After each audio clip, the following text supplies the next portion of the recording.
জগন্নাথ দেব যে রথে করে মাসির বাড়ি যান তার নাম নন্দী ঘোষ, আর সেই রথে চালক থাকে তার নাম দারুক। রথের মোট 16টি চাকা থাকে। প্রতিটি চাকার পরিধি 6 ফুট 6 ইঞ্চি।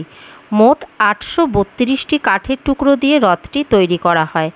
জগন্নাথ দেবের এই রথের উচ্চতা 45 ফুট। রথ তৈরি করতে সময় লাগে 2 মাস।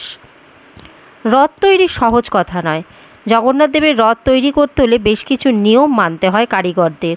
রথ তৈরিতে কোনোভাবেই পেরেক ব্যবহার করা যায় না। রথ যতদিন না তৈরি হবে ততদিন কারিগররা পুরীতেই থাকবেন। তাদের নিয়ম মেনে খেতে হয়। আমিষ কোনো খাবার তারা এই সময় খেতে পারেন না। একেবারে ব্রহ্মচর্য জীবনযাপন করতে হয়। এই সময় কোনো রথ তৈরির কারিগর যদি আহত হন তাহলে তিনি রথ তৈরি করতে পারেন না। এই ছিল জগন্নাথ দেবের রথ সম্পর্কে কিছু তথ্য।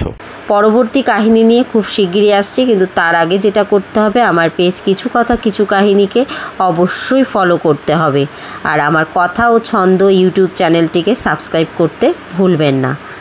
পরবর্তী কাহিনী নিয়ে আসার আগে পর্যন্ত সকলে ভালো থাকবেন, সুস্থ থাকবেন।